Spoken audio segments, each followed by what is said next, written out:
This week on the show, we have NetBSD LLVM sanitizers and GDB regression test suite in the system for you. We talk a bit about ADA, the language of cost savings. We cover Homura, which is a Windows games launcher for FreeBSD, which is exciting to see. We talk a bit about the FreeBSD core teams appointing a working group to explore the transition to Git. We also look a little bit of previously not yet so far filled out OpenBSD 6.6 beta release notes. It's not out there yet, but we might take a look. We also have some updates from Project Trident and more in this week's episode of BSD Now.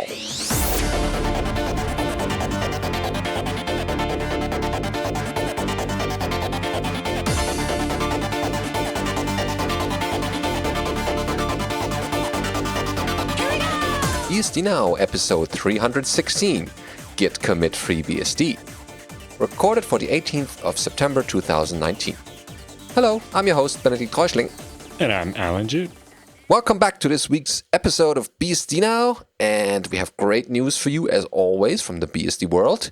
And we start right away with the headlines, which come from NetBSD. So they have LLVM sanitizers and GDB regression tests. Of course, this is over at the NetBSD blog, and there you can find that it's part of their efforts on the things we covered a couple of times already, running LLVM sanitizers on their code and find bugs this way. And so as NetBSD-9 has branched, they have asked to finish the LLVM sanitizer integration because they want to get this done. This work is now accomplished with, and the kernel knob, I guess, mk LLVM equals yes, that build option you can set, which is off by default. And then the distribution will be populated with the LLVM files for asan, tsan, msan, ubsan, libfuzzer, safestack, and xarray. And they also have transplanted the base system GDB to be patched into the GDB repository and managed to run the GDB regression test suite. Woohoo! That seems cool. And they have enhanced and imported the local make sanitizer code that makes the whole distribution sanitization possible. And the few real bugs were fixed and a number of patches were newly written to reflect the current NetBSD source state. And they also have merged another chunk of the fruits of the Google Summer of Code 2018 projects, which have finished, with fuzzing the user land. And they have a number of commits related to that, and they have notes there in individual changes. And all of these mentioned commits, or the ones listed on the website, are backported to NetBSD 9 and will land in 9.0. They have an interesting demo there. It says, as a demo, they've crafted a binding of rump kernel and mk sanitizer with the hung fuzz fuzzer. Rump kernel assisted fuzzing in NetBSD is a little application they have here.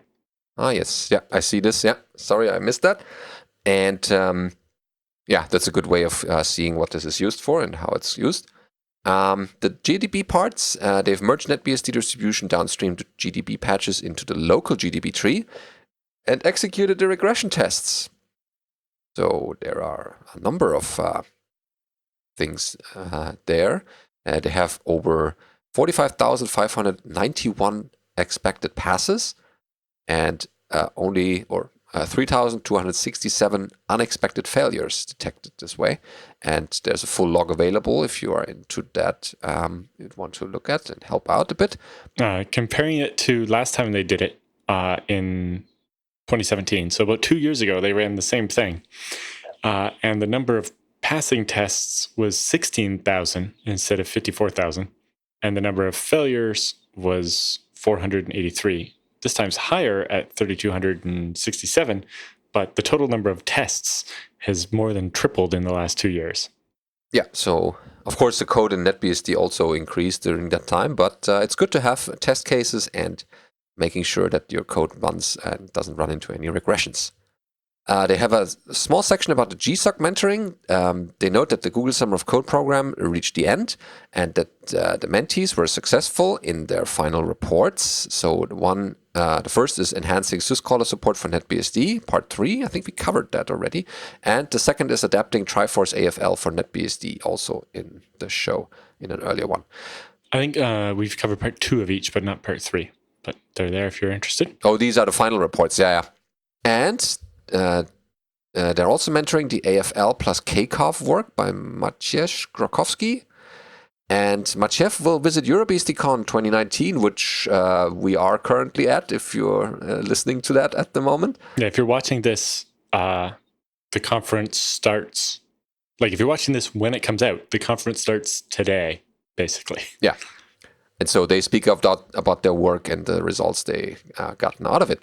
And they also added methods for setting and getting the thread name. They've reached out to the people from standards bodies and worked on defining the standard approach for setting and getting the thread name. They've received a proper ID of their proposal and are now supposed to submit the text in either PDF or HTML format. This change will also allow to manage the thread name with a uniform interface of all conforming platforms. Yes, that will be a big thing. Watching in OpenZFS, trying to deal with the fact that all the OSs use a different mechanism for naming the threads. Now, imagine this is for user-space threads, and it won't necessarily apply to kernel threads, but yeah, standardizing some of this will be a big win for applications, especially if it was something like the change that FreeBSD got recently for Postgres to support changing the title much more quickly. Yeah. So that it doesn't take as long. Yeah, and helped boost performance. They have also a next milestone. They want to keep enhancing the GDB support as well as keeping detected ptrace bugs and addressing them. Excellent. So all this work was sponsored by the NetBSD Foundation, and donations to the NetBSD Foundation help fund and support this kind of project. Next up, we have a very interesting project called Homura, which is a Windows game launcher for FreeBSD. Oh, exciting. Yeah, so it's based on a Linux project called Lutris, which is a gaming platform thing for Linux. But based on that idea, they thought, what would it be like to make a game launcher to play Windows games on FreeBSD? So once you have it installed, you're able to just select from a list of games, and it will take care of launching them for you with the different compatibility settings or whatever that are required to make them work. So they have a nice screenshot here of, I guess that's Counter-Strike Source from Steam. The dependencies are actually pretty light. It uses curl, bash, p7-zip, Zenity, yeah. Web fonts, also utils for sound control, and that's optional. Wine tricks, which is basically a repository of little bits required to make wine stuff happen. Vulkan tools, Mesa demos, and the i36 Wine development version on AMD 64, or just Wine Devel on i36. So if you use it to launch Steam, it uses the older Windows XP compatibility and an older version of the Steam client so that more of the online features work. It runs the Blizzard game launcher out of the box.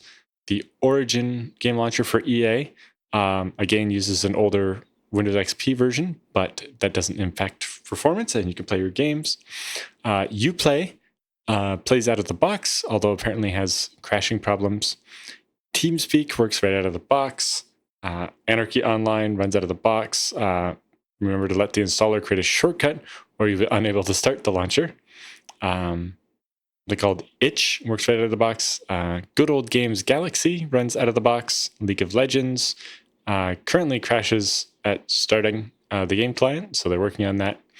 And then Wargaming Game Center crashes about 10 seconds after start.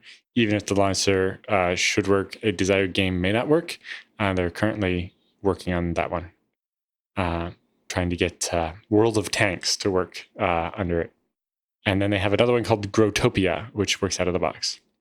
They also have a collection of tweaks to get things to work if you're running into app problems, like tweaks for Borderlands, Far Cry, Elder Scrolls, Payday 2, problems with the mouse using Unity, getting World of Warcraft to work. Sometimes there's a problem with sound. Fixes for Gary's mod if you're trying to use workshop add-ons, etc. The README also has a bunch of other interesting bits. So yeah. Oh yeah, nice project.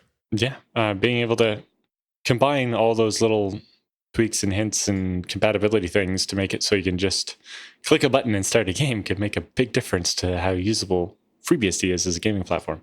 Yeah, so let's try this out and provide some feedback if you're into that sort of thing.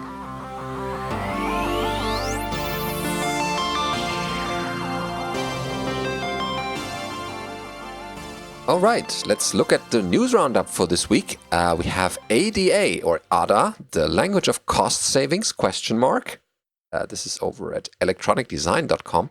So the article talks about ADA, the programming language, and they open with many myths around the ADA programming language, but it continues to be used and evolve at the same time. While the increased adoption of ADA and Spark, its provable subset, it's low, it's noticeable. ADA already addresses more of the features found in heavily used embedded languages like C++ and C#. It also tackles problems addressed by upcoming languages like Rust. There's a recent paper by VDC's research, Chris Rommel, titled Controlling Costs with Software Language Choice, How ADA Can Help, and highlights many reasons why these developers are turning to ADA and Spark, and why you should take a closer look at them. And Chris makes a very compelling case as to how ADA and Spark can reduce the development costs in any programming environment, not just military and avionics. And the conclusion from him is development technologies have a profound impact on one of the largest and most viable costs associated with embedded systems engineering, labor. At a time when on-time system deployment can not only impact customer satisfaction, but access to services revenue streams, engineering team efficiency is at premium. Our research showed that programming language choices can have significant influence in this area, leading to shorter projects, better schedules, and ultimately lower development costs. While a variety of factors can influence and dictate language choice, our research showed that ADA's evolution has made it an increasingly compelling option for engineering organizations, providing both technically and financially sound solution. End of quote. Yeah, they have a couple of charts to compare the languages and cost savings there. So it's interesting to see that because we don't hear much about ADA normally or nowadays. I had only ever seen it used for that synth thing. Yes, for Dragonfly. For building packages. And, we talked about just the other week how it was being rewritten in C. So yeah, but for saving costs, we probably have to dig a bit deeper into why that is or what they used as comparison. But if people are interested in that, we have the links in the show notes. Now we get to something interesting. We have here from the FreeBSD status report, the status report in itself is big, but we picked a particular item about the FreeBSD core team appointing a working group to explore transitioning from Subversion to Git. Yeah, so it started with our annual developer survey. Of the 397 developers, 243 took the survey with an average completion time of 12 minutes. The survey closed on May 13th. Then we did a public user survey with slightly different questions. And it was taken by 3,637 users and had an approximately 79% completion rate. Most of the people that started it went all the way to the end. And then based on some of that and just general things in the projects, we decided that we need to look at what it would take to switch to Git. And so we thrust that job upon Ed Mast. Yeah, to lead that group. So he's, chairing the group and researching, partly because Ed has been researching this for a while and has presented some of his findings at Dev Summits already, including his MeetBSD 2018 talk on this subject. And so the working group is now figuring out kind of the how, because it turns out just because we want to doesn't mean it's going to be easy. Yes, there are multiple approaches, multiple ways, and this needs to be decided or explored by them. Also making sure that we don't lose any historical data or anything during the transition, making sure we don't lose functionality that we need, everything going to go smoothly. Yeah, and that's the task that the working group is tasked to do, as we say. And we look forward to them presenting the results, but we also should give them enough time to not rush things and find the proper solution in the time they get. Yeah. And then, there will still be the question of what Git repo. even if we change the source of truth to be Git, we still have to also decide where to put that or how that will work. Yeah, the source of truth, as people call it. I've looked at a couple different things there, like the way the Apache project did it, where I guess most developers will use GitHub, but there's a non-GitHub way to do it. I can understand why you would take that approach, but maybe it's not the best one. I don't know. We'll have to see. Yeah, it's too early to tell, but the working group has been established and has at least met once online, and I'm sure they will consider all the options and the things that people have raised so far and find the next version control system for FreeBSD. All right, then we have something from OpenBSD, because their 6.6 beta has been tagged, which means that a release is sooner rather than later. Scheduled. Well, I forget what the release schedule is. I guess it's like May and November or something. Yeah, they're very punctual with that. It's twice a year. So, yeah. Coming up will be next release. And there's quite a bit in it. Oh, yeah. We found some preliminary release notes. Of course, they are not finished yet because the release is not finished. But we get a glimpse of what might be in the release. Of course, this is still subject to change, but we have a couple of items in the list already. There's also a bit of artwork, but that's from the previous version. Don't mix this up. This is still from OpenBSD 6.5, as the label says there. But if we scroll down a bit, they have something in there. What's new? They say, of course, improved hardware support, including Clang, is now provided on PowerPC. So people can look forward to that. And then they have some empty sections, but we can just list the headlines, I guess, so that people can kind of guess that that it contains these. There's IEEE 802.11 wireless stack improvements, always good to have. Generic network stack improvements, also good. They have some install improvements apparently, or will have, as well as security improvements, because it wouldn't be an OpenBSD release without any security improvements. That would be certainly weird. So that's their main focus here. Yeah, they have updates to NTPD to get and set the clock in a secure way, even when booting with a system that doesn't have a battery back clock. And then they have the file system buffer cache is now more aggressive in using memory outside of the DMA region, which improves cache performance on AMD 64. Changes to the BER API used by LDAP and SMPDD, NMPD, have been moved to libutil so that they're one common set of code instead of being duplicated. And they've also added support for specifying which device to boot from if you're using their VMD hypervisor. And then a bunch of updates to OpenSMTBD 6, lots of changes to LibreSSL 3. I noticed new major versions, so that's probably quite a bit. And actually, not in our notes, is that OpenSSH 8.0 will also be part of this. Ah, great. Yes, that's always good to see. OpenSSH getting features or bug fixes. Yeah, we can't tell you much about ports and packages because they're still being built. It's very early in the beta process yet, so a lot of this isn't actually filled out yet. But if you visit this page again in a couple of weeks, I'm sure it will be more fleshed out. But since we're pre-recording this, we had to kind of guess what the features would be.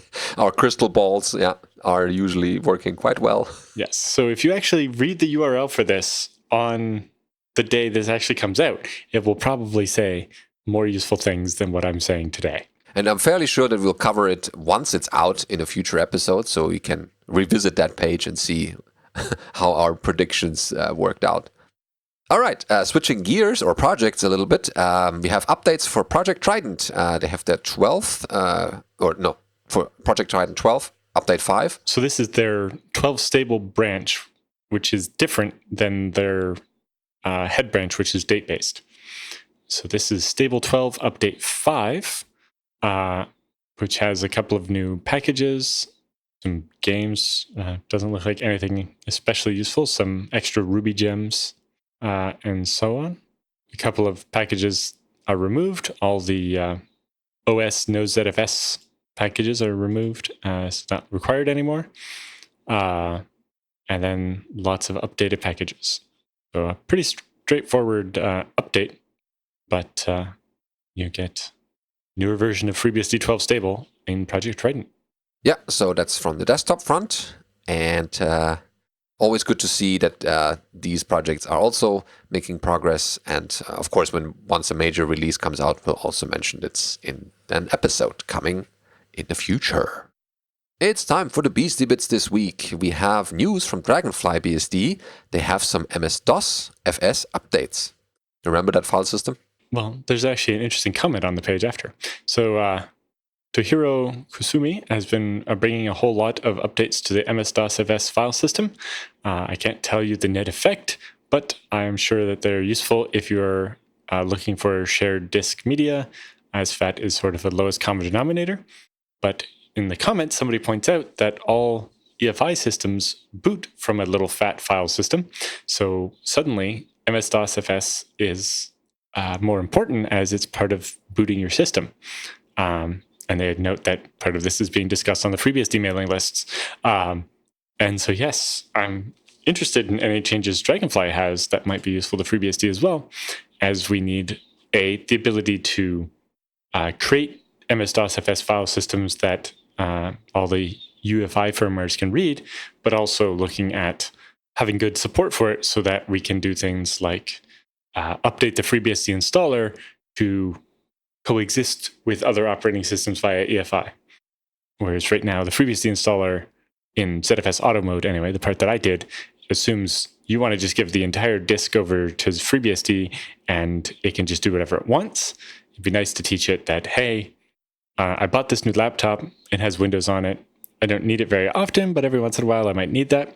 So I shrunk the Windows partition, and I'd like FreeBSD to just use the rest of the space and to add itself to the EFI partition, so I can just use the boot select menu to decide which OS to start. And so, yeah, something I'd like to do, but I have no free time. But if somebody's interested, I'd be happy to mentor. And usually people are, after a couple of mentoring sessions, are familiar enough to be let alone. Remember last week's episode where we talked about VBSDCon and that it had some new speakers who gave their first talk at the BSD conference? Maybe this article was something for them or for future people considering this type of thing. Stand out as a speaker over at the Science magazine. And Matilda Hiss is the author, and she talks about her experiences or has some tips about first-time speakers. And she says she had been rehearsing her speech for days, but she was still stressed out. She was in the first year of her PhD, and her previous public speaking experiences had not exactly been successful. The first one, a presentation to a jury of experts for doctoral funding, had ended in a rush because it was too long. She didn't get the funding in the end.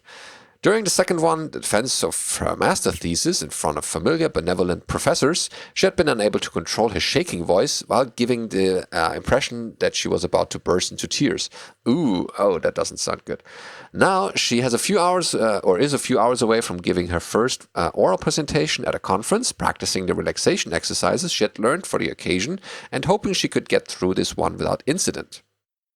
And there's a quote here that says, "I never would have thought I would someday be so eager to give presentations."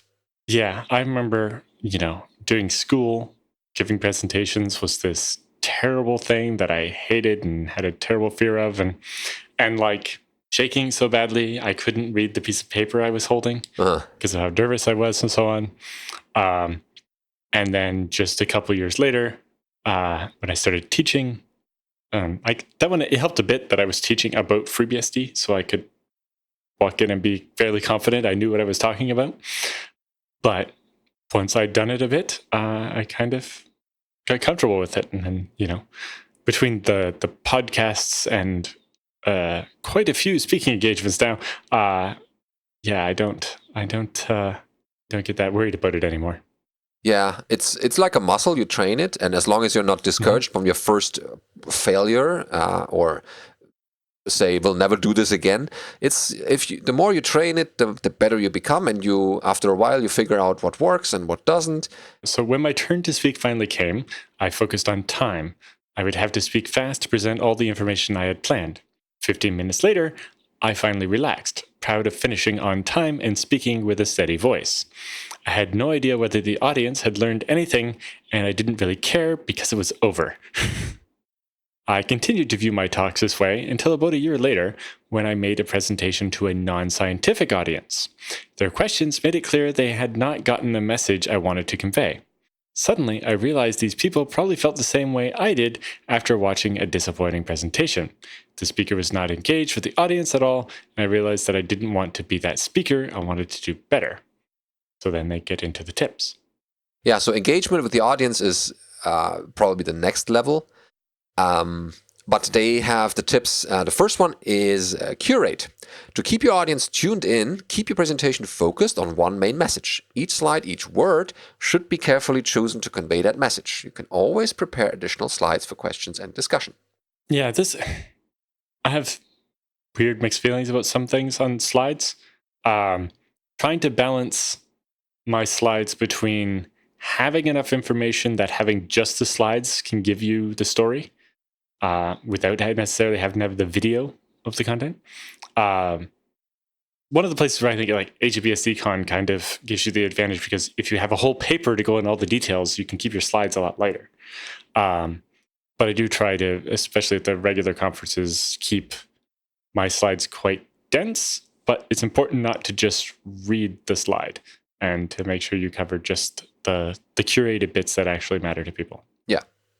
Because some people, or you might have experienced this as well, you sometimes read the slides before listening to the actual speaker, or sometimes you listen to the speaker, but then you lose kind of track, and then you want to get back to where you are, and then you're happy that you can read a little bit of ahead in the slides. So sometimes it switches around a bit, at least for me. So the second tip is that you should show, not write. Have all your text written on your slides may make you feel more comfortable, but it doesn't help the audience. Think about how what holds your attention in a presentation. Most people like hearing stories, seeing interesting findings in the forms of graphs or meaningful pictures, and being guided through a slide with thoughtful animations. We don't get much from walls of text. Sure, that's the next level as well, not to be reliant too much on the slide. But the next tip is about preparation. Prepare. Telling the story of your research requires preparation. Design your visuals carefully and practice your speech and transitions. Find a friendly audience for rehearsals to discover what works and what doesn't. Being well prepared means you will have the time to tell your story, and that will help you reduce stress considerably. Yeah, it's my poor girlfriend has to listen to my talks. And, especially did it quite a bit with the Explain Like I'm 5 ZFS talk, was actually trying to make sure that even though it doesn't really use ZFS and knows a bit about it just from listening to me yammer on about it for the last 5 years, but that I wasn't using words that people wouldn't know and things like that. And the last tip of the day, I guess, learn from others, but find your own style. Take preparation inspiration actually, from the presentations you like to improve your style, experimenting with new approaches to the extent you feel comfortable. When you want to try something new, rehearse with supervisors or colleagues and ask for feedback. Yep, always good to be a bit prepared and interested in experimenting, I would say. And learning from others and finding your own style. I've definitely seen people that have given really good talks and it's like, I want to be like that. Like last VBSD Con, the 2017 one, John Anderson gave a really engaging talk about oblivious sandboxing, which is, not necessarily the easiest topic to give an interesting talk about. But yeah, he delivered that well, and at least it was memorable enough so that you remember it. Yeah, if you have other tips about presentations or things you want to tell us about your presentation experience, send that to feedback@bsdnow.tv, and we may cover it in a future episode. So next, something more for the hardware geeks out there. Not a review of the 7th generation X1 Carbon. So not a review. I think we read this already, actually. Did we? But this is not a review. Yeah, in a previous episode. Yes. But I remember the story about buying it at Costco, and then it turned out to be a newer generation, and so the Wi-Fi didn't work. Oh, okay. But it's extra interesting with more context now, having just heard Aaron Poffenberger's talk about his laptop at FreeBSDCon. Yeah, he has special considerations he needs to take into consideration, so that's why he's not taking this. But yeah, so he's doing a more stripped down comparison of the T530S to the X1 Carbon and looking at ports, whereas the X1 Carbon 7th generation gives you 2 USB-C, 2 USB-A, the docking station, the headphones, an SD card, and a SIM slot.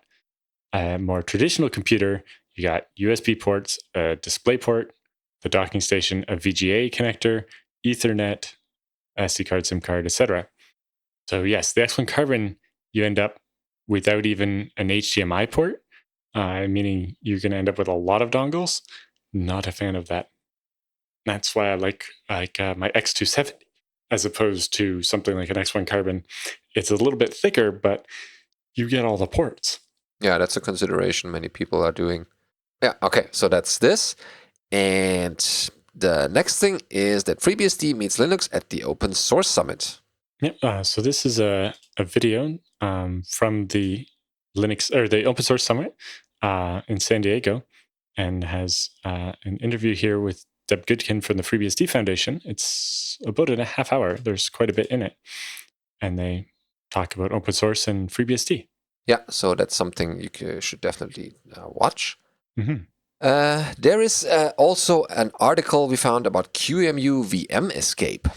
Yes, so breaking out of a VM and getting access to the host. Oh, that sounds serious. Yes, there's a pointer miscalculation in the network backend for QEMU. The bug is triggered when large IPv4 fragment packets are reassembled for processing, and the bug was found by reading the code. Aye. So there are two parts to the networking in QEMU. There's the virtual network device that is provided by the guest, like the PCI network card. And then there's the network backend that interacts with that emulated network card and puts packets into the host's network. So, in the guest, you have a virtual network card, and when you write packets to it, then it goes into the network backend, which turns those back into something that the host can deal with. By default, QEMU will create a Slurp user network backend and an appropriate virtual network device for the guest, like an E1000 PCIe card. So with the Slurp networking, you translate the packets from the host into just sockets packets in the guest into sockets on the host, so that QEMU just makes the connection that the guest was trying to make or whatever. Oh. So IP fragmentation is an IP process that breaks packets into smaller pieces because different types of networks can only handle packets of a certain size. So that the resulting pieces can pass through links with a smaller maximum transmission unit. So frames on the wire are limited in size so that really big packets can't steal all the time. If you think back to when networks were less than 10 megabits, trying to send a 64 kilobyte packet could take, a significant chunk of milliseconds even. And you don't want that one packet to keep the whole network busy for too long, causing everybody else's messages to be delayed. So they limit the size of each transmission so that other people will get a chance to talk on the wire in between your big messages. Or by breaking your message up into small, you will timeshare more fairly. I see. And so they talk about the different bits. The flags field in an IP fragment, bit 0 is always 0. Bit 1 is the don't fragment flag. So if it's 0, it means you can fragment the packet. If it's 1, it means don't fragment it. If it doesn't make it, you need to drop it. And then the second bit is more fragments, which is 1 if there's more fragments after this, and 0 if it's the last one. For the NAT translation, if the incoming packet is fragmented, they should be reassembled before they are edited and retransmitted. This reassembly is done by the IP reass function, which reassembles them. the IP contains the current IP packet data, and FP is the link to the fragmented packets. And you can see, so the bug is the calculation of the variable delta. The code assumes that the first fragmented packet will not be allocated in an external buffer, mxt. The calculation q minus mdat is valid when the packet data is inside mdat, because q will be inside that mdat. But q is a structure containing a linked list of fragments and packet data. So otherwise, if the external buffer was allocated, then q will be inside the external buffer, and the calculation of delta will be wrong. So they're just subtracting one pointer from another, and in some cases, one of those pointers will be from somewhere else and will give you a wildly wrong number. Later, the newly calculated pointer is converted into that IP structure, and the values are modified. Due to the wrong calculation of the delta, that structure will be pointing to incorrect location, and the IP source and IP destination can be used to write controlled data into the calculated location. This may also crash QEMU if the calculated location is an unmapped area in memory. So now that we have the bug, we can exploit it. If we control the delta variable, we will be able to write controlled data relative to that external buffer. For that, we need precise control over the heap. So we need leaks to bypass any ASLR that might exist. There is no useful function pointers on the heap to get code execution. We have to get an arbitrary write. So let's look at how heap objects are allocated in Slurp. Block of code here. The mget, mfree, mincrement, and mconcat are wrappers for handling dynamic memory allocation. When new packets arrive, new mbuf objects are allocated, and if the mdat is sufficient for storing the packet data, then it's used. Otherwise, we make a new external buffer, is allocated with the minc, and the data is copied into it.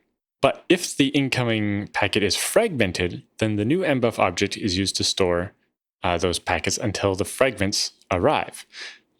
When the next part arrives, they're then enqueued and put into this list. This gives us a good primitive to allocate controlled chunks on the heap. Few things to keep in mind is that for every packet, we have an mbuf will be allocated, and if it is the first fragment, then another mbuf will be allocated for the fragment queue. I have some more example code here. You can use this to spray the heap so that the subsequent allocations will be taken from the top chunk, which gives us a predictable heap state. So now to get controlled write on the heap, now that we can control the heap, we can see how we can use the bug to overwrite something useful. So we start with a pointer to the next item in the fragment list. Then it calculates the delta by subtracting that pointer, or by taking the value of the pointer to the next item and subtracting the beginning of the list. And then we set that value. So assuming that your heap looks like this, you end up with the pointer q at the top of the heap, a bunch of padding, and then down here we have that external data, that the pointer to where we're going to store the data. So now delta will have a value of negative the amount of padding, and this can be added with the external pointer, and we can write to that offset controlling this padding as being able to control the delta. So now when all the fragments arrive, they're concatenated to mbuf object with the mcat function, and then the mincrement function calls realloc, returns the same chunk if it can accommodate the requested size. So even after the reassembly of the packets, we can get the same mext buffer for the first packet. So now that externally allocated buffer will be allocated from the first fragment packet, and the Q pointer will be pointing inside that buffer. And then with an arbitrary write, we can just memcopy from mdata plus mlength into this new pointer data, and it will overwrite the mlength field of the object. Since there's no check in the mcat function, we can use the mlength to get arbitrary writes write more data than the pointer holds. So we're pointing to a memory and we're saying, well, that normally only holds 670 bytes. We're going to write a bunch more to it so that we can overwrite the neighboring bits of memory. And so by sending a packet with the ID 0xDead and the more fragments bit set, and then send a packet with the ID 0xCafe and the more fragment bit set, that will trigger the bug to overwrite the M length of the 0xCafe packet so that the data plus the length points to the 0xDead's M data segment. Now we send packet with ID 0xCafe and the more fragment bit unset trigger reassembly, right? Because now once we have one with it not set, it means that's the end of the list of fragments. And that will overwrite the 0xDead packet's data with the target address. Then we send packet with 0xDead with the more fragment bit set to 0, and that will write the contents of this packet into that M data region. And now we've written arbitrary location of memory. And they go on to explain more of it and have a video at the end of it working. But they say, by creating a fake QEMU timer with a callback as the system and opaque to the arguments, and then basically overriding the main loop toggle entry with a fake one, and then you can run code. I think they should patch that. Yeah. It's possible this is already fixed, I imagine, before they posted it, but yeah, probably to give them a heads up. Because it has a CVE number and everything, so they did the process. Definitely good to know about that. And hopefully they fix that. So next we have porting Wine to AMD64 on NetBSD, the third evaluation report. Yeah, so this will be the final report from the Google Summer of Code project. And that is for the progress they made during the third coding period. And so this is for Wine on AMD64. Wine 4.4, which has been released in March 2019, is working fine on AMD64 and i386, they write on the NetBSD blog. They have been able to use a script as a workaround for the problem of letting LD library path, or setting that, and the patch for setting the guard size to 0 and hence precluding Wine from segfaulting got upstreamed and can be found in the link there. They have updated the package to the latest development version of Wine, which is Wine 4.13, which came out on August 2019. And they have added support for the Wine package source packages to run tests and using make tests. And at the time of writing, they are failing. They've also noticed that fail on Linux on non-package source environments and hence will require further investigation. Initially, they were disabled owing to package source setting fortify_source, which is a macro that provides support for detecting buffer overflows. In package source, the work in progress /wine packages, they honor the package source _use_fortify variable, passing the fortify source macro accordingly. Programs compiled with fortify source substitute wrappers for commonly used libc functions that don't do bounce checking regularly, but could in some cases. Wine unconditionally disables that via their configure scripts because for some platforms that triggered false positives in the past. However, in their experience, no false positives were found. So they ran Wine 4.13, but that threw a long list of errors. That is a long list. Yeah, it's scrolling a bit.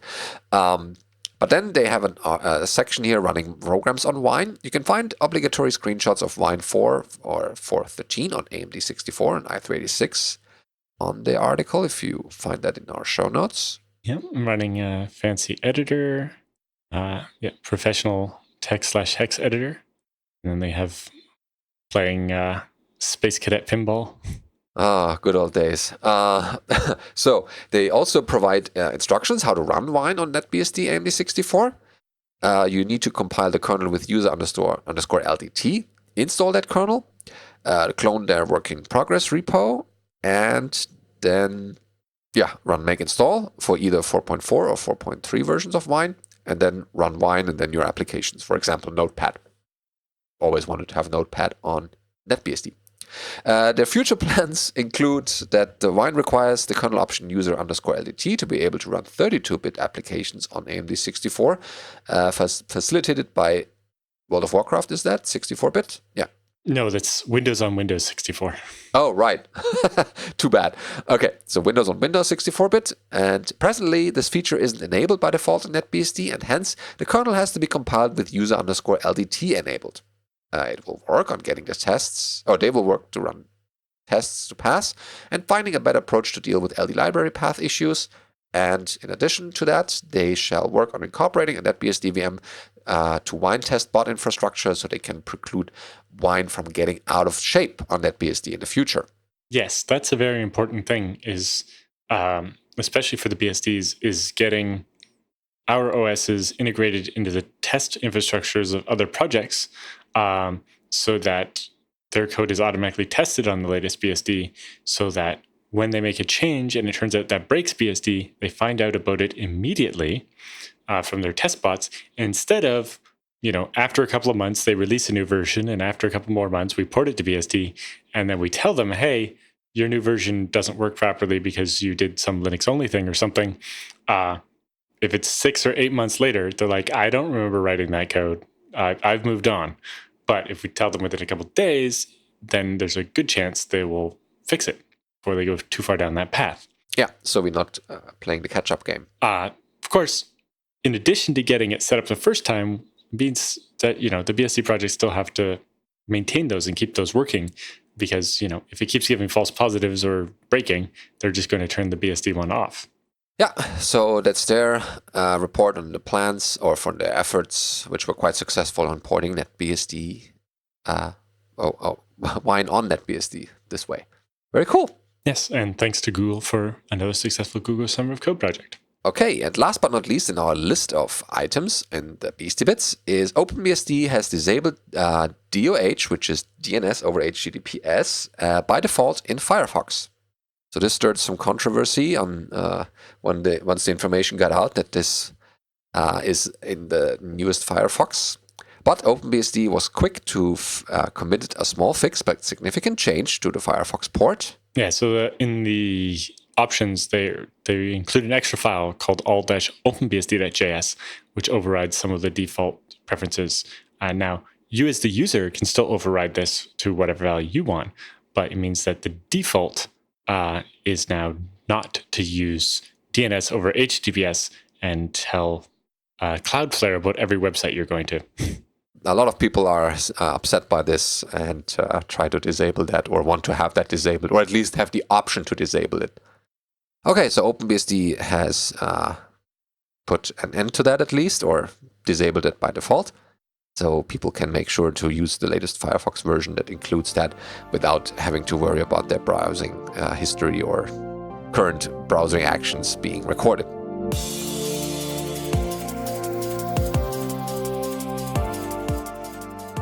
It's time for the feedback and questions this week, which is a bit special this time, as you might discover in a little while. First of all, you should keep sending us questions, otherwise this section will be very empty. All these things should be sent to feedback@bsdnow.tv, otherwise, as said, we will be very bored at this point. Yes, and I've seen comments from a few people. If you sent us something and we've not used it on the show, just reply to the original email to bring it back to the top of our inbox. That might make a big difference. Yeah, so sometimes it falls through the cracks. Or the spam filter eats it, or who knows.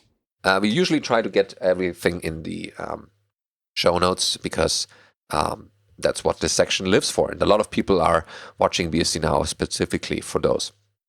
Okay, the first one is Rainis with a Galley with UEFI question. Goes like this. Hello, BSD Now team. I have been happily listening to your show for a couple of years, and I have a bad habit of playing around with computers. I found BSD Now shows to some extent guilty of that fact, but I have included BSD systems in my daily use. Okay, oh, that's good to hear. Now I use a Dell XPS 13 as my daily machine, where FreeBSD 12.0 lives together with Windows 10, Ubuntu, OpenBSD, and other operating systems of my current whims. This has played out nicely, but by using UEFI boot, where each operating system has its EFI boot variable set pointing to the respective OS loader in ESP partitions. I find ZFS a modern and featureful file system, which is useful even on a laptop. I also sleep a bit better if my stuff is encrypted, so for my FreeBSD installation I ended up using UEFI boot with unencrypted boot pool and a zroot pool backed by Galley encrypted GPT partitions, or one partition. It all worked great, but as I continued listening to your show and reading invaluable FreeBSD/ZFS books by Michael W. Lucas and Alan Jude, I started realizing that I'm missing boot environments in my life. Yep.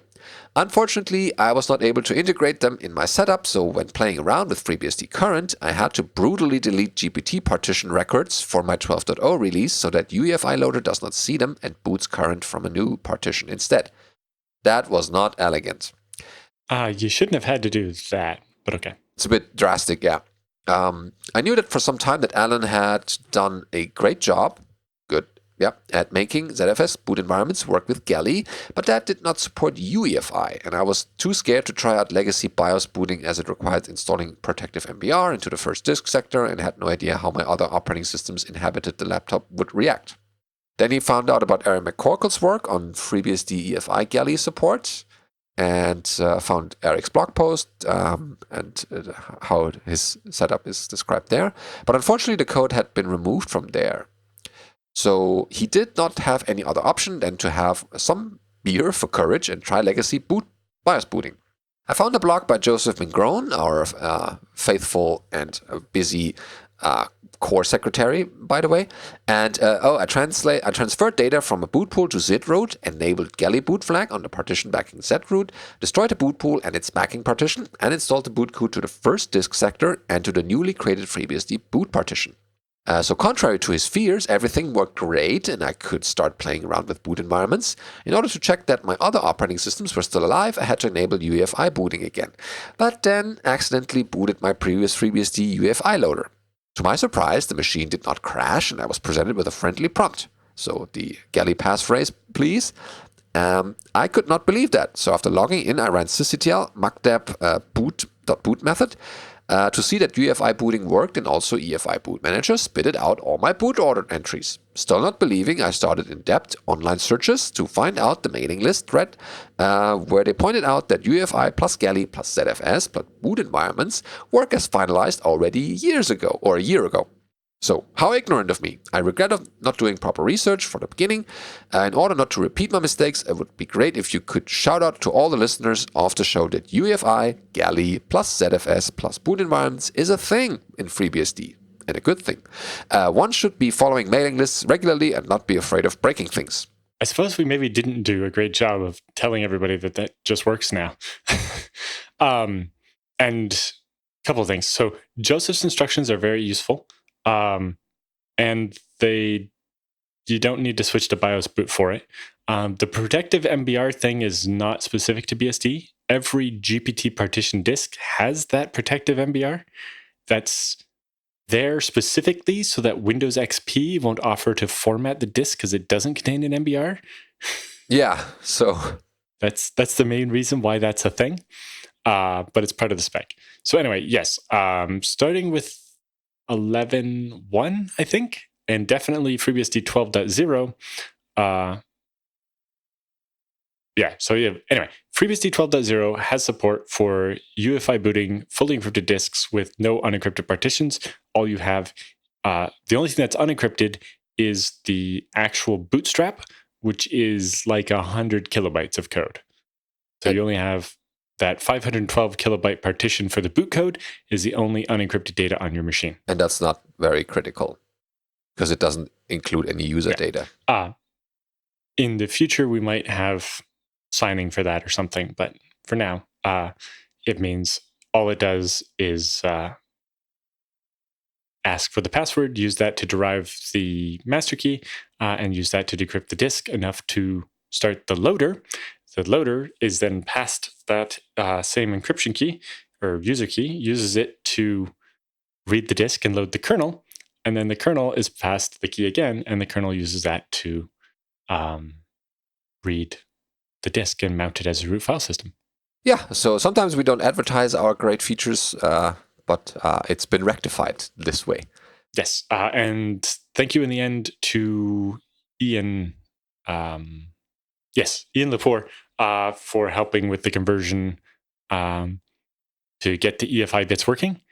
He actually did the work to make my BIOS booting stuff work on ARM, and in the process, just made it generic enough that it works on all the architectures, including EFI. And if Colin Percival hadn't remembered his 16-bit ARM or 16-bit assembly, then we would still not have this. So again, huge thanks, Colin, for those couple of hours of effort fix the MBR code. And of course to you as well. So these were the shout outs we have to give. And also, I guess, thanks to Thomas Soom for doing huge amounts of work on the FreeBSD boot code as porting it to Illumos. And it's also Thomas's fault, I guess, that we have the menu in EFI. Oh, yes. So our original version of EFI didn't have the serial emulation stuff or any way to display the menu. And so the only reason you can actually use boot environments on EFI is because of Thomas's work. Patrick Kelsey also helped fix one of the last bugs in that code recently. Yeah, a lot of people were involved, and we all can benefit from their work now.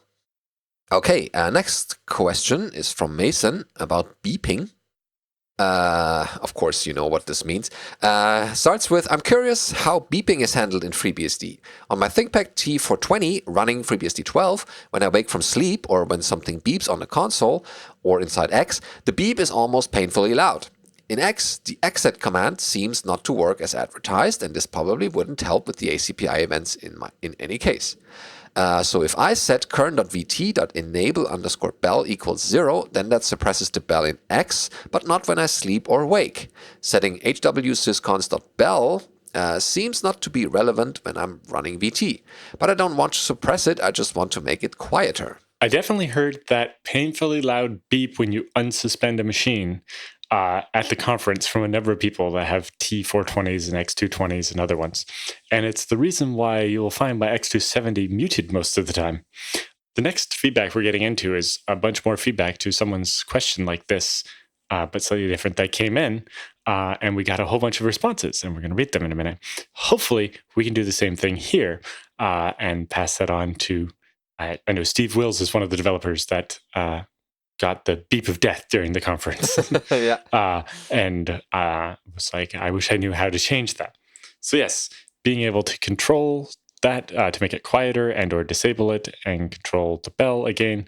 Maybe I don't want to turn it off completely. I just want it to be not this ear-splitting, like, beep. So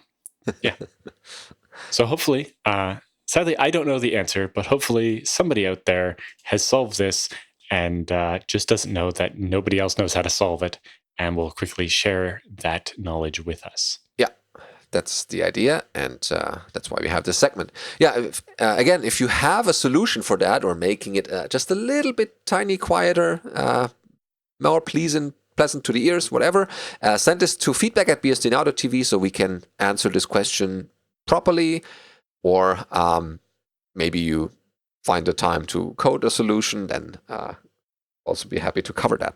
So now we go into this section of feedback, which covers one topic, and that is switching terminals, the virtual terminals from the command line. Because switching with the keys, your regular switching combinations is working, of course, but using the command line is much cooler. And 3 people we have here that have solutions for us in this regard.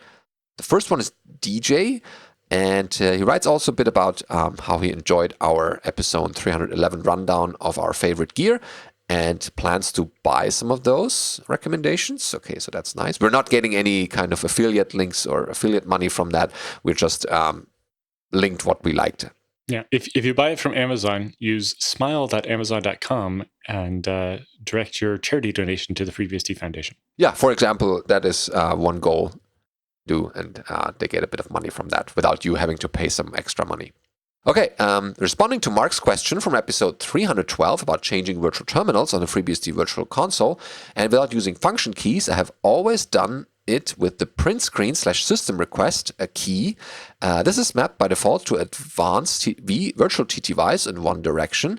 However, even if you don't have a print screen sys request key, or prefer a different one, the console keys can be remapped using KBD control on FreeBSD. Not unexpectedly, Dan Langell has written a post about this on the FreeBSD diary, and we link that, of course. From September 20th, 2002. Oh, it's been a while. Okay, so this is not a new thing. It's been around for a while. Mark has also mentioned Linux with CHVT, so Change Virtual Terminal. I was not aware of that on any platform. I would also be curious about BSD-oriented solutions, if they exist. For reference, the Linux Virtual Console, or at least on every distro tried so far, also does not need CHVT or function keys. Using left or right arrow keys while holding the Alt key generally works in both directions. And in the last several major versions of FreeBSD, the Virtual Console has undergone some changes that seem to tie in with X and seem to have broken some legacy utilities. The new console seems to have some powerful new functionality to rival Linux frame buffer consoles. But I'm not aware of much documentation for FreeBSD consoles, especially the newer generations. NetBSD may have similar things in the works. I've never thought about the console that deeply to need much documentation. It's like text spits out on it and I type things into it and then I leave. But yeah, these questions prove that there's actually the need for that. And so, yeah, this provides some insight how you could do that from one user at least. And this might be referring also back to episode 315, the chat room points out as well. But we are not done yet with feedback. Other people have written in about this. Ben, for example, about CHVT. And Ben writes, "Hi team, BSD Now. During episode 312, around an hour and 3 minutes, you were wondering if someone would make a CHVT for FreeBSD. So Ben previously did make a port sysutil CHVT, maintained that, okay, thanks for that. But then was reminded by Jay Bike about the functionality already exists in base using vid control, and therefore Danfe, I think, yeah, pointed or suggested to remove the port. On FreeBSD, you can implement CHVT via a shell script." So they made the little shell script, although we saw in last week's episode, somebody had also written one in C. Ah, yes, I remember. You can just copy and paste the code and compile it. So vid control is a thing that works. Okay, thanks for that. And the last who wrote in about this, or so far at least, is Harry, and has more CHVT feedback. So Harry writes, "On the last episode, Mark asked about switching virtual terminals without function keys, and I guess Mark is doing this right away in any way possible now. One way to do this is with the command vid control -lowercase s and then capital, and then the key or the number for the VTI number to switch to, so 1 or 2 or 3 or how many you might have. Or 0 to go back to the first one and so on. Yes, so interesting also to see the kind of cargo culting effect here, where because that one post on the forums likely got it from somewhere else even, mentioned having the redirect in from dev tty0, you see that got copy and pasted everywhere where it doesn't seem to actually be required. Now, I'm guessing that running vid control -s, the number, switches whichever console you're on to the new number, whereas the other one seems to switch the number 0.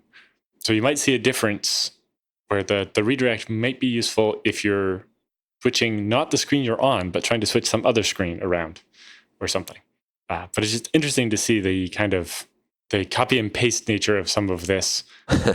People assuming that some of the extra bits of the command are required when it doesn't seem that they actually are. Yeah. So check the man page or the help output. So yeah, just vid control -sx is easy to understand. Whereas once you put that redirect in there and the other stuff, it's like, what is all that doing again? And it's extra typing work. You just want to switch to a different terminal real quick and then...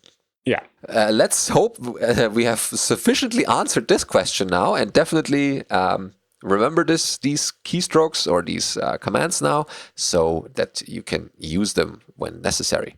Yes, and thanks to everyone who wrote in with answers. That's very helpful. It's the reason why we have a feedback section. It's not just so we can answer the questions, but it's so that you can. So if you happen to have the answer about the beeping on the Lenovo's during unsuspend and so on, be super helpful if you could write in with the answer. And don't just assume somebody else will write in with the answer, because that's how we end up with nobody writing in the answer. And we're perfectly happy if 3 people write in the answer. Yeah, at least. Yeah, so that wraps up our quest for this terminal switching, but continues the quest with the finding the solution for the beeping. But it, for now, wraps up this week's episode of BSD Now. Thank you for listening in, as always, and stay tuned for our next episode, of course, because then we'll probably report a bit about EuroBSDCon. Yes, a bit.